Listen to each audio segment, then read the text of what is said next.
From the heart of suffering, a young orphan who relies on himself named Shinbi emerges, and he becomes the hero of our story. A man from a young age carrying his responsibilities until he became a skilled chef and traveled to work outside the island where he grew up. But life, my dear, must give us a surprise that turns the scales upside down, and that's exactly what happened to our hero. He received shocking and sudden news that made him pack his things to return to his island, where he grew up and left years ago. On board the ship during his journey to the island of Hyota, he starts to sleep and finds this girl with yellow hair in front of him, telling him to close his eyes quickly. He actually closes his eyes, and when he opens them, his vision is blurry. Then this girl tells him, "Do you remember the last time you saw me? What did you promise me?" At that moment, Shinbi looks for her and then tells her, "I remember you, but this was 2 years ago before I left." At that time, the girl is upset with him but tells him, "Give my regards to everyone and take care of my sister Mio. Don't let her die like me." Die like me? This is the sentence that struck our hero like thunder, and he starts screaming her name until she disappears from in front of him. Suddenly,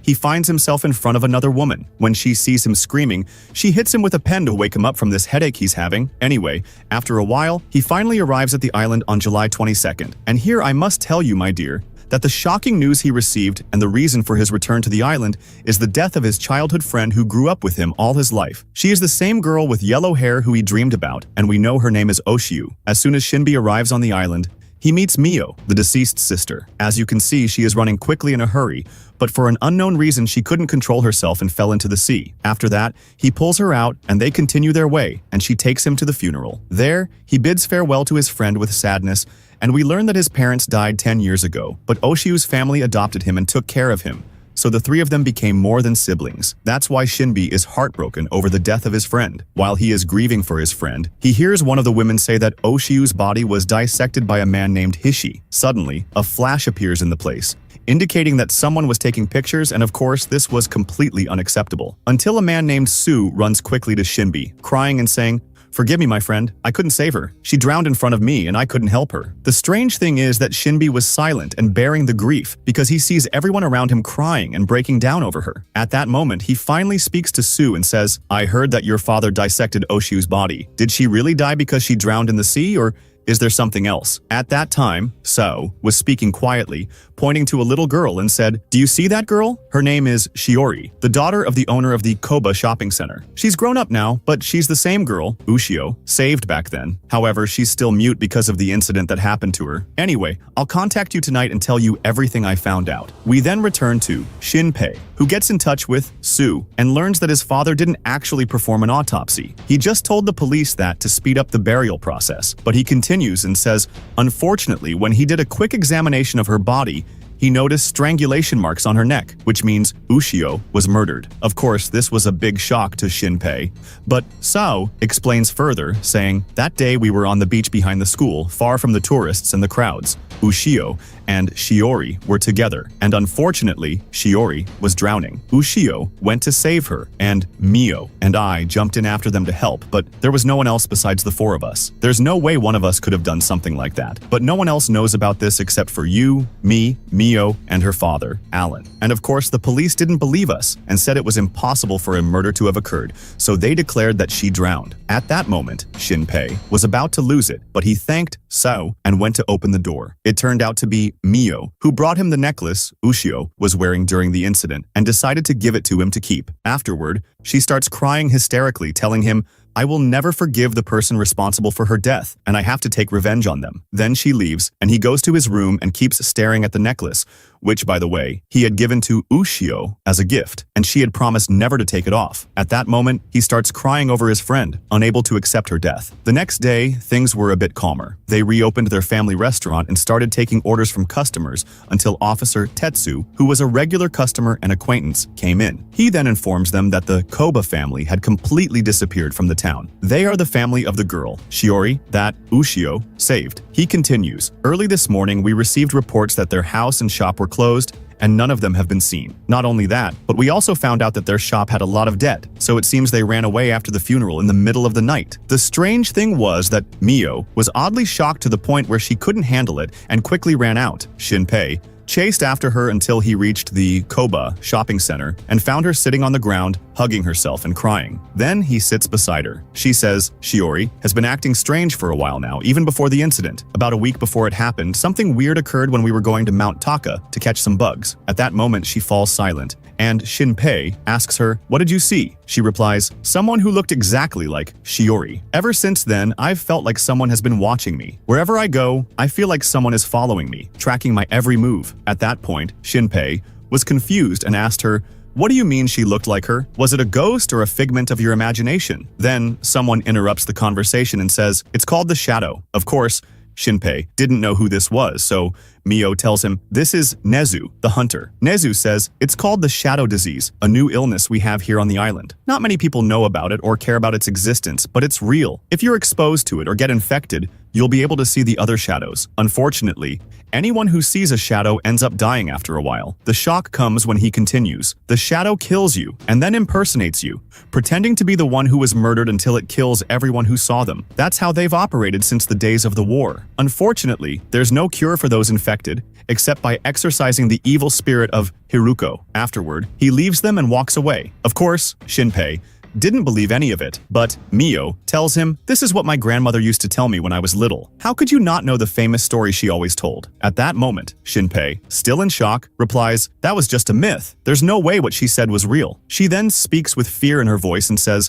"I used to think the same until I saw the shadow myself. I saw Ushio's shadow 3 days before her death. We were cleaning up trash on the road." She then describes a quick scene where Ushio looked up at the sky in shock and pointed toward her sister. At that moment, they saw a shadow of Ushio that looked exactly like her, even down to the clothes. Of course, Shinpei yelled at her and said, "This isn't the time for jokes. Tell me the truth." She then starts crying and says, "I swear that's the truth." But by the time we realized what was happening, the shadow had disappeared. At that point, Shinpei was losing his mind and didn't know what to do. But he tried to calm himself so as not to scare her and said, "All right, calm down, stop crying. I'll try to handle it. But let's get in touch with Hiruko." So, Hiruko is the name of a shrine located in the northern part of the island. After a while, they arrive, but no one answers, and the door is locked. But Mio was staring at the trees in shock. Then she screams and says, "It's Shiori. I saw her there, I'm sure of it. Believe me, let's go to her quickly." So they run over to the spot as fast as they can, but they find nothing there. They were both confused and a bit scared until they heard the sound of gunfire. Shinpei quickly runs toward the sound of the gunshots and finds the woman who was with him on the ship, lying on the ground, bleeding out. At that moment, Mayo was utterly terrified and ran to get help, but the woman pulls Shinpei closer to her, struggling to speak, and tells him, "Listen to me carefully." Before she could finish, a bullet strikes her in the neck, spraying blood onto Shinpei's shocked face. Then, in disbelief, he looks back in shock to see Miyu and her shadow holding a gun to her head. Suddenly, he presses the button and her brain explodes, and the third bullet goes into Shinbi's head. He suddenly teleports and gets disoriented, returning to the beginning inside the ship. He then sees a scene from the past during the accident. We see Miyu carrying Shiori and breathing heavily, terrified. We then see Sue pressing on Oshio's heart, trying to wake her up, but unfortunately, she was dead and he couldn't save her. The strange thing is that Shinbi was there, standing next to them. He saw how Sue tried to revive Oshio and save her, but suddenly he gets disoriented again and finds himself on the ship in front of the woman who hit him with her pen to calm him down. She asks him, "What's wrong? You look like you were having a nightmare." Of course, Shinbi was shocked to learn that she was the same woman who had been killed a while ago. He asks her in shock, "Did you die before?" The woman tells him he's crazy, so he jokes with her. He is shocked when he looks at his phone and sees that he's back on July 22nd, the day of Oshio's funeral. He was completely shocked and remembers that on the 23rd, he and Miyu went to the temple, and the shadow killed them there. Shinbi was going crazy, not knowing what was happening. He thought he was dreaming until he opened his novel app and saw the last novel he was reading, The Swamp Man by Naguryanovsky. The story was about a terrifying event that happened in the city of Wakuya. The protagonist was murdered and was obsessed with the idea that her family had killed her because of sorcerers, magic, and witchcraft. He thought that this was the reason for the nightmare he had, but unfortunately, my dear reader, that's not the reason. We'll find find out later. Anyway, the ship arrived at the island, and it was still July 22nd. He didn't understand anything. All he knew was that he was back on the island after 2 years to attend his childhood friend's funeral, but he felt like he had been through all this before. Suddenly, Miyu approaches him on her bike, and the same usual scene happens. She falls into the sea. He was a little surprised, but he pulled her out of the sea and was shocked when he looked at the bike and saw that the brakes were cut. He learned about the autopsy and that she died by suffocation on the 22nd. The whole day was repeating with all its details, but this time we see the strange woman watching him, hiding among the people. Everything was repeating word for word, even the women's conversation and the flash that appeared in the place. Even Shiori was there. If Shinbi actually went back in time, it means that Shiori and her family will disappear tomorrow. If he doesn't do anything, all the other events will repeat. Sue also meets him and tells him the same things he heard before. At the end of the day, he sits down to eat with his family, thinking about what's happening. Is the shadow really the one who killed Oshio? Or is there someone else? He decides to leave them and go get some fresh air. Then he starts thinking to himself, saying, in the morning, Mio's brakes cut out for some unknown reason, but one thing is certain, she wouldn't be out on her bike with the brakes broken. Did someone do this to kill her like her sister? He was sitting on the ground unnoticed until he heard Tetsu's voice saying, "What are you doing, Mio? Where are you going at a time like this, and why are you looking back at your house like that?" Of course, Shinpei was shocked. What would Mio be doing here in her school uniform when she should be inside the house, especially since she was acting strange, silent, and staring at him oddly? Suddenly, she approached Tetsu and stabbed him in the back over 20 times, only stopping when she was sure he was completely dead. Shinpei was losing his mind from what he saw, but then realized the person in front of him wasn't Mio, but her shadow. Indeed, the shadow was terrifying, standing there coldly staring at Tetsu's lifeless body. Suddenly, a bright flash appeared in the area, a clear sign of the shadow's presence. Then, a terrifying shadow began forming on the ground, slowly taking on the exact shape of Tetsu with the same clothing. The shadow then placed its hand on the corpse, making it disappear completely. It had copied Tetsu's body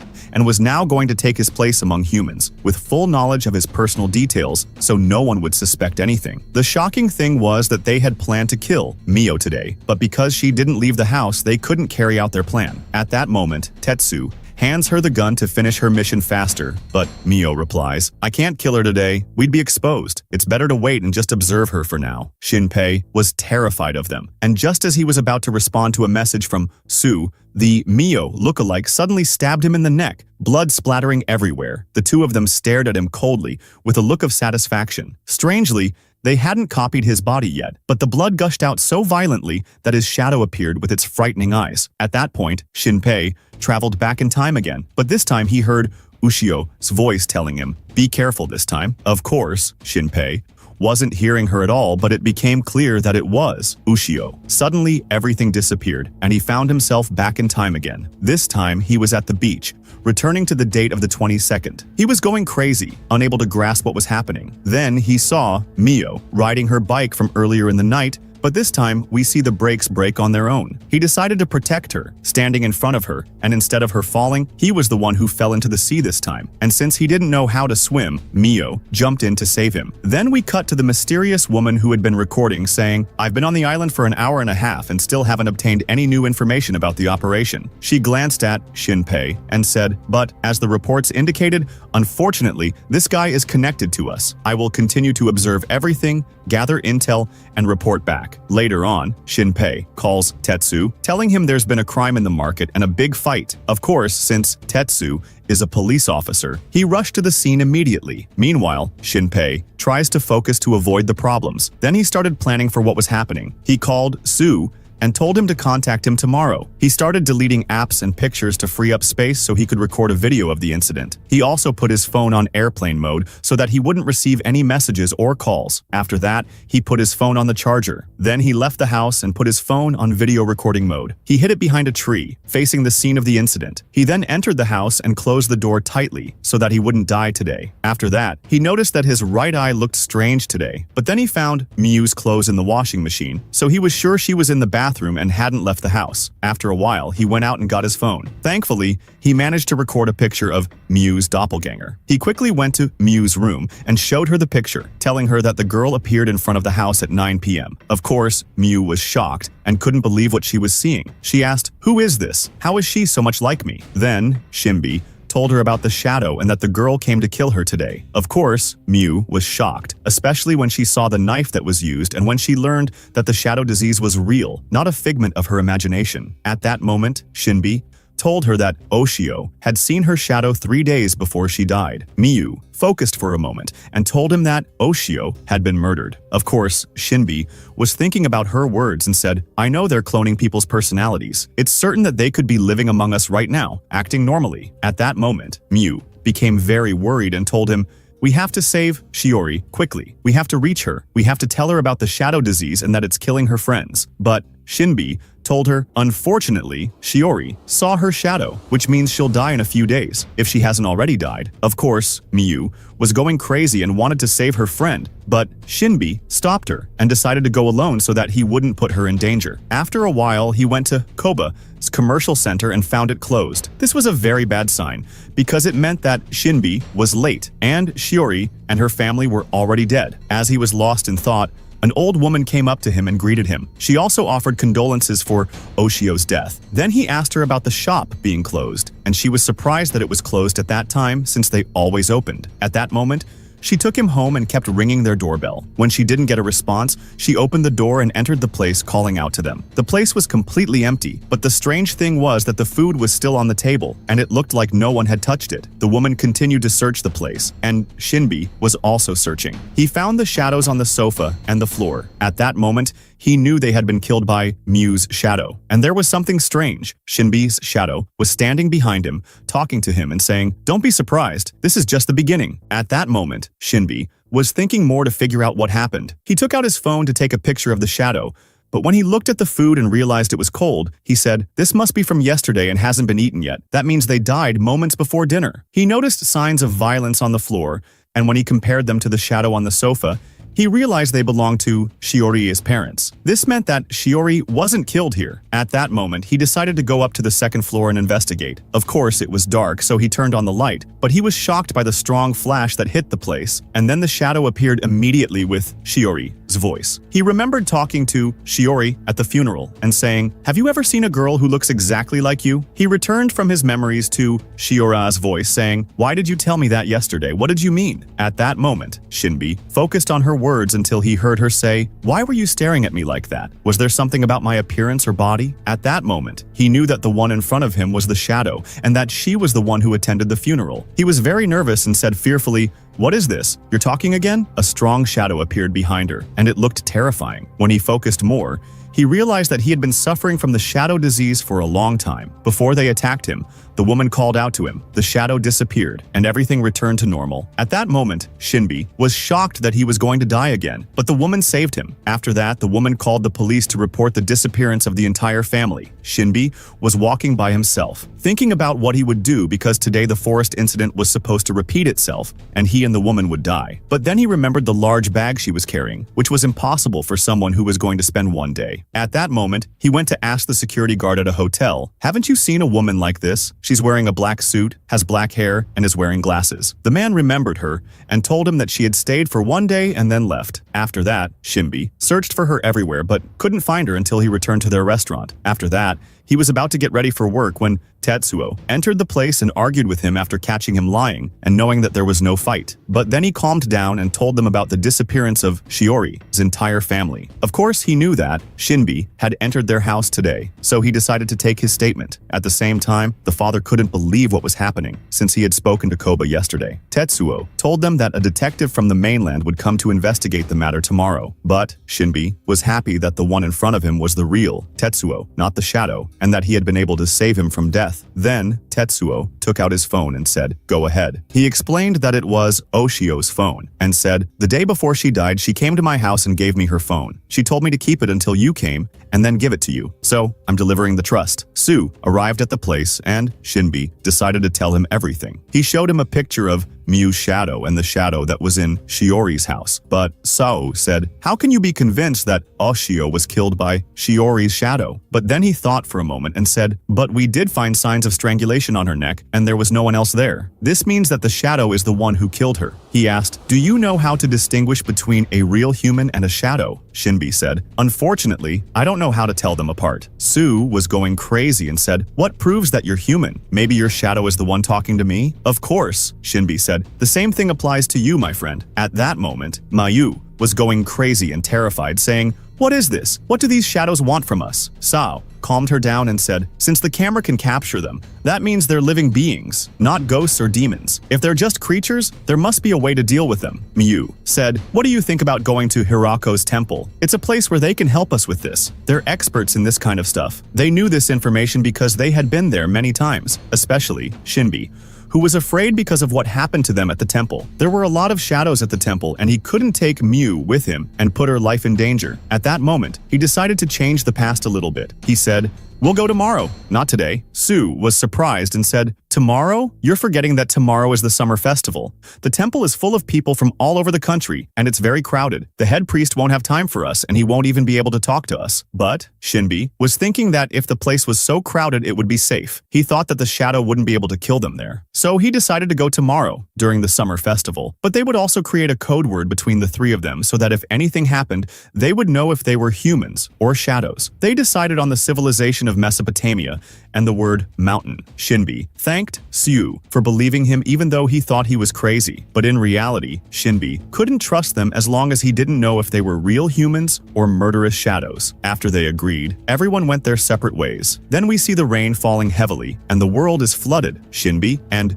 Miyu run quickly to get home. Miyu said, are you going to stay with us forever? You're not going to leave, right? Shinbi was a little nervous, but he said honestly, Miyu, I was going to stay for a few days after the funeral, but because of what's happening, I can't leave and leave you. Miyu then pulled out a chain, like a sailor's chain, and said, this is Oshio's. She always wore it, and she never took it off except on the day she died. He thanked her and took the chain, completely shocked. When he got home, he kept staring at the chain in a daze. He then grabbed the phone and tried to open it, but unfortunately, it was password protected. While he was engrossed in this, Sue entered, having said the password to the gate with his sister, Toki, and Miyu. They were both wearing the yukata robes for the festival. Miyu was wearing this outfit for the first time, so she was very nervous. Sue knew that Shinbi was the one who made her wear it to distinguish her from the shadow. They were getting ready to leave. Miyu said, Oshio loved this festival. She might wake up from the dead just to attend it. Later that night, they arrived at the summer festival, which was packed with people, all happy and enjoying themselves. But let's go to the most miserable people on the entire planet. He was talking to Shinbi and said, during the 2 years I spent away from the island, I thought I would be older and able to handle anything. You know, I left them because I didn't want Mr. N to have to spend money on me while I was just hanging around. I wanted to be independent, but unfortunately, I'm still weak and can't even help myself. I feel like I'm the reason for Oshio's death. I wasn't there for her when she needed me the most. Sue yelled at him and said, are you crazy? Stop thinking that way. You're not responsible for her death. On the contrary, you're trying to avenge her. The most important thing now is to protect Miyu. But Shinbi wasn't convinced at all. Sue said, if you can't protect her, then I will, because I can't bear to lose her. The four of them gathered, and their friends started to tease them until Sue said, I got an important message from my father. After the celebration is over, we can talk to Karich, the priest. Shinbi was about to respond when he suddenly saw Oshio's shadow. He ran quickly to find her, completely crazy, pushing everyone out of his way to reach her. He kept running until he finally met her, and he was completely shocked. He kept repeating her name until she ran and hugged him, very happy. But Shinbi was terrified, especially when he saw the chain. He pushed her away and said, who are you? Oshio died a few days ago, and we even had a funeral for her. Who are you? Oshio spoke in surprise and said, dead? But I'm alive right in front of you. Shinbi was terrified of her and sure she was a shadow. He said, don't you remember what happened? Strangely, she had forgotten everything and spoke in a daze, saying, I don't know. I don't remember how I got here. Shinbi was shocked and said, you don't remember what happened to you before you got here? She put her hand on her face and said, I don't know. The last thing I remember is that I was in excruciating pain and under the water. Everything was dark. Then she screamed and said, what does this mean? Am I really dead? What am I exactly? I'm definitely not a ghost, and my feet are touching the ground. Shinbi didn't know what to say, especially since he was shocked by the shadow that thought it was the real Oshio. Oshio started to cry and said, I don't remember anything. I don't know what brought me here, but the most important thing I wanted was to see you again. Shinbi couldn't speak, completely shocked by the shadow that was acting exactly like Oshio, with all her movements and behavior, until she said, "I wanted to tell you something as soon as I saw you again." She continued excitedly, "I love you, Shimbi." He said, "How can you love me? We're siblings." She became nervous but said, "You're right. I feel like my mind is empty and I only remember a few things." Shimbi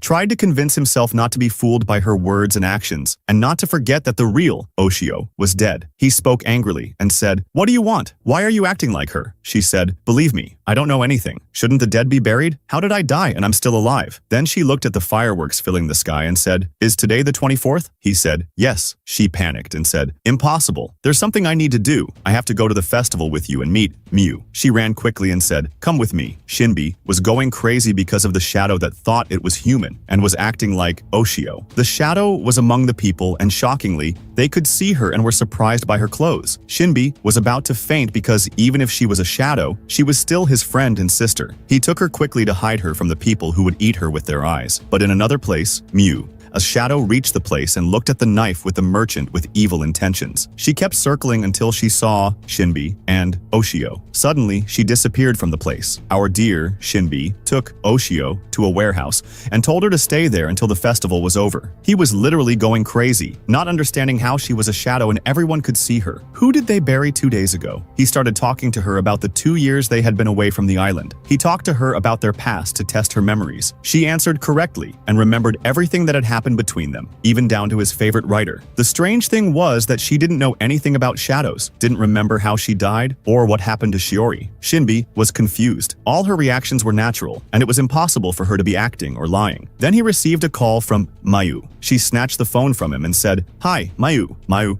was completely shocked and couldn't speak. Shinbi took the phone back from her with difficulty and spoke to Mayu, who had lost her voice. He said, "It's Oshio's voice, right?" He tried to change the subject quickly and said, "No, you're tired and imagining things. She's not going to get up from her grave and answer you." Miu was somewhat convinced and said, "Maybe I'm imagining things. Where are you? We've entered the fireworks temple." He spoke nervously and said, "I'm on my way." Oshio said, "What did she say?" But Shinbi sat her down and said, "Don't move from here. Stay where you are until tonight is over. I'll come get you myself." He left her and ran as fast as he could until he reached his friends. He told them the secret word so they would trust her. He was very tired from running, but they didn't care or doubt him at all. On this island, people believe that a spirit controls everything related to the sea. They call her Hiroko, the Queen of Spirits, or the Queen of Fishing. They gather all the useless sea trash and hold a ceremony where they burn it in front of everyone. This ceremony is important to them, and many people attend it. Mayu wanted to see her sister again, especially on this day, because Oshio loved festivals and celebrations. She was talking to Su, who wasn't paying attention to her. He seemed like he was up to something. Her sister was talking to Shinbi and said, "Su decided to be reckless and confess his love to her today. He's going to be sad because Miu will never love him. She already loves someone else." Su was at his wit's end and decided to confess his love to her. He spoke loudly and said, "Look, I know it's not the right time, but I still love you. I want you to agree to our love and let me protect you myself." He extended his hand to her, completely embarrassed and nervous. But Mayu was shocked and very nervous. She said, "What are you saying? You love me?" She said, "I'm very happy to hear that from you, but I'm sorry. I want us to remain just friends. Nothing more." The duo was watching what was happening until Oshio suddenly appeared. She had changed her clothes and was wearing a mask, but her hair gave her away. She approached Su and said, "You've loved her for a long time. Don't worry, I'll make her agree to you." Everyone was shocked, especially by her voice and beautiful golden hair. Su said in shock, "Are you Oshio?" Oshio was scared and said, "Oshio? No way. My name is Sarah." Shinbi stood behind her to silence her before she caused trouble. She said foolishly, "They turned out to be smart and figured me out quickly." He said angrily, "Is there anyone with golden hair like yours on the whole island?" Su moved his mouth with difficulty and said, "Shinbi, is this the dead one?" Oshio didn't care and said, "Sorry, I just missed you all. I wanted to come see you." She took off her mask as she spoke, but contrary to expectations, Miu wasn't happy. She said, "You can't be my sister. Stay away from her." Shinbi, "This isn't Oshio. It's her vile shadow. Stay away from her. I hate her." Shinbi approached her suspiciously and grabbed Oshio's hand violently. He said, "I won't let her go." He started twisting her arm, and his eyes changed shape. He said cruelly, "You were thinking about him while you disobeyed me. Do you think it's easy to appear after your funeral was held a few days ago?" Oshio was shocked. and in great pain. She tried to get away from him, but he was holding her tightly. He began to distort as he said, "Why didn't you listen to me? Or can't you hear our voices?" Oshio looked at him with terror and said, "Who are you? Run away!" He twisted her arm even harder, and she screamed loudly. He said cruelly, "It's too late." Suddenly, his shadow began to appear. His appearance changed, and he smiled cruelly. He said, "Finally, it's time for everyone to die." And that's it, my friend. Today's episode of our story is over. What do you think will happen in the next episode? How will they get rid of the shadow? We'll see that in the next episode. Don't forget to tell me if you liked the story in the comments. If you did, we'll continue it. Peace.